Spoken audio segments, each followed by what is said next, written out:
Here we are at a space and time where the youth willingly forfeit voluntary choice to mutual benefit. The solution to disparities among Democrats is socialism. Socialism is the cure, the prescription for disparities. Meanwhile, here I was thinking that socialism would create the biggest disparity the globe has ever seen. It would ultimately obliterate the economic classes by making one ginormous underclass to the government. I'm a crack baby. I was born with drugs in my system, vision issues, breathing issues. I grew up knowing what poverty looks like, what poverty smells like. I grew up with economical disadvantages because my mother was a crack addict, and the man who's believed to be my biological father was a sex trafficker, bank robber, drug dealer. He was a predator. Now, most people wouldn't feel comfortable offering those seeds of information about themselves, yet here I am. I only share those things about myself for this reason.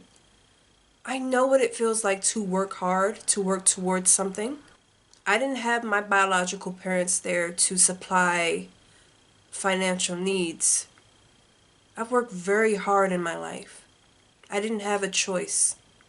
I've watched girls my age collect babies' daddies and welfare checks. I've watched girls my age have dreams no bigger than getting their nails and weaves installed, just so they can keep up with the images they see on VH1's Love and Hip Hop.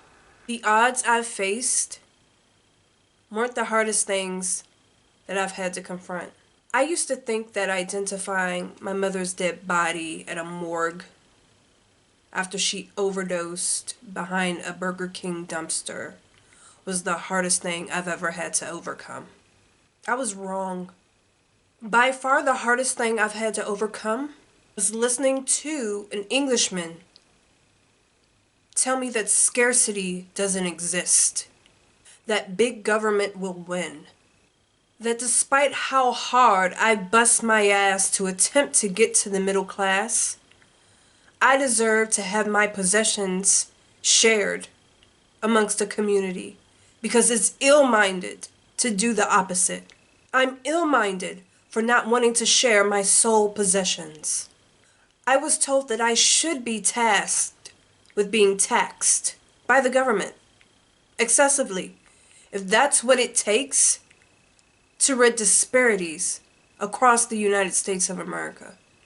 Being taxed excessively by the government is the greater good, no matter how great the expenditure that will come from socializing this country and opening borders at the same time. I should be happy to do so. I've been through a lot in my life. The hardest thing I've had to do was stand at the end of a speech from an Englishman as he provided me with a speech on moral reasoning from a man who assumes the moral high ground. He thinks he has the moral high ground.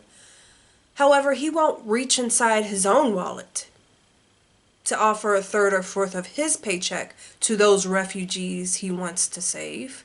No, he's going to direct them to those in the middle class, to those millionaires, to those billionaires in the world. This Englishman was happy to flaunt how necessary it is to obliterate the middle class. I don't remember a time where I felt so empty. The natural instincts I have, the fire that burns within me was depleted. You know what's apparent? When we talk about capitalism and socialism, we don't talk about human nature. And perhaps that's where we need to start for people to understand. Thought, effort, work, achievement, trade.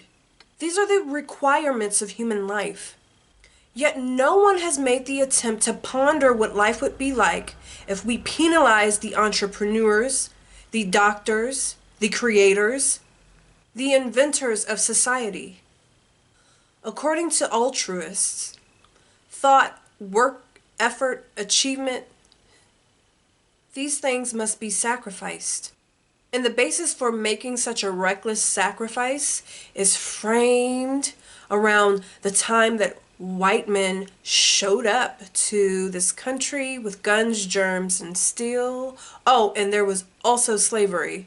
Dear socialists, I'm not here to pay for the crimes of Jacksonian Democrats. Nor do I lose sleep when I think about the fact that a bunch of brute white men showed up with guns, germs, and steel to challenge those Aztecs and natives who were cannibalistic, who sacrificed virgins and killed children. Thought, effort, work, trade, achievement are all requirements of human life, and you set out to destroy those things and supplant it with nothing but an authoritative government, but a totalitarian piece of shit government, you have no moral high ground. On the subject of social systems, which one would be better? Are you surprised that we don't first start with asking ourselves these two questions? Does this social system I'm endorsing recognize individual rights? Is a man a sovereign individual? Does he own his thoughts, his life, his work, his efforts? Does he own what those efforts produce? Or is he just the property of a tribe? Does man have the right to exist for his own sake? Under which social system is man more free? How much time do you need to figure that shit out? Man is supposed to be guided by his own rational judgment. Which social system do you think is appropriate for mankind? And how do you attempt to answer that question without first assessing man and nature? The things inherent to him or her. How? Man is supposed to be guided by rational judgment. He acts in accordance with the requirement of his own nature. And thus the case, he survives and well-being is achieved. Right or wrong, it is only in the cases where man acts irrationally that he becomes his own destroyer. Man has a right to life. Man has a right to his or her own property. As those things are the case, I'll ask you again, what social system is most appropriate for mankind? Socialism would be appropriate if we were a colony of fucking bees. If a social system is made up of morals, political and economic systems, all embodied into laws, institutions, governments, maybe that's the problem. Socialists have no morals. People like that Englishman who was bold enough to tell me about how ill-minded I am, they can get back on a plane and go home after America tanks. They come here preaching about socialism and how life is so good in the countries they left. You almost have to ask yourself, why are you here? This is all that's taught inside universities. From their crystal towers, they shout down at us, we're self-sacrificing. We have the moral high ground. Well, this crack baby, I live by the words of Ayn Rand. The creed of self-sacrifice is not concerned with the dignity of human beings. The creed of self-sacrifice is not concerned with the well-being of mankind. Man has a right to life and a right to property. And I think in our own way we've become so privileged we've forgotten that. Well, I haven't, but most have. The most annoying thing about a person like AOC, who endorses socialism, who's a radical leftist, is that she and people who follow her don't realize that she went from literally making drinks at a bar to becoming a congresswoman overnight. She'll incur millions if she hasn't already. When she collects the checks from her book deals and those Netflix specials, do you socialists honestly think that she gives a shit about the disparities that exist between her salary and yours? I should be the person on the other side with the blue hair, screaming about how life is unfair, about how disparities exist. Unfortunately, I have a brain and I use it, which unfortunately comes at the cost of the ultimate suffrage. I imagine that remaining willfully ignorant is quite blissful.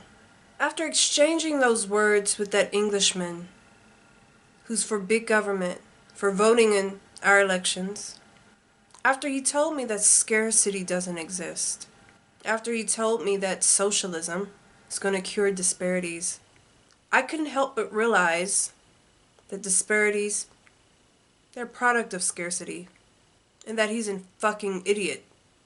As a descendant of slaves, I can't stand on that side. I have more pride. When will people wake up? It's as if they think that voting on behalf of socialism will stick it to the white man, will stick it to the oppressor. You fools. Wake up. I'm walking away from theories that support that we should have more socialism than this country already has. I'm walking away from those who have the inability to reason. To argue with a person who has renounced the use of reason is like trying to administer medicine to the dead. Sorry if it takes me forever to upload videos. I really don't have an excuse for myself other than the fact that I've been really depressed. I've recently failed a class at my university, and it wasn't because I didn't grasp the concepts in the class. It's because, let's just say I have a professor who failed me because he did not like my conservative views. And I've paid for bringing those conservative ideas to campus. And it hasn't only been mentally taxing, it's been taxing on my pocketbook. I pour my heart and soul into political science, and unfortunately, my politics aren't welcome at the university I attend. The paper I wrote investigates how African Americans are diverse ideologically, but we have very monolithic voting patterns. And in that paper, I set up a methodological approach. I would use an interpretist method to frame an experiment to kind of prove or disprove that. And I thought it was a fun assignment. I enjoyed working on it. I put my blood, sweat, and tears into it, and my work was rejected. I was met with comments on Blackboard like that said, "Oh, you have an agenda." I was met with a total rejection of the sources I used, even though the rubric said that I could use books and scholarly articles. I ended up actually citing from a source by Dinesh D'Souza, and my teacher completely ripped me to shreds over it. And then he pointed me in the direction of a book by some transgender leftist person who I have no problem using a source if it's relevant to my work. The topic of this book wasn't relevant to my work. The fact that I had to explain that to a doctorate holding professional blew me away. I'm actually not sure what I can do about it legally. My hope is that the second committee I've given my work to will at least grade my assignments against the rubrics that I was given. It boggles my mind that I have to ask people who hold doctorate degrees that the rubrics, the criteria is there. Can you grade my papers against them? Someone without bias, please? Hello? But I'm not defeated. Not yet. I'm gonna keep my head up. I know there are no guarantees in life. I hope you guys are out there doing the same. Please like, share, and subscribe. I will be uploading more content. Hopefully it's at a frequency that people won't get too tired of. Eventually we'll get to talk about my stance on abortion, gay rights, gun rights, wet wipes. So thanks for watching, and I'll see you guys next time. Bye.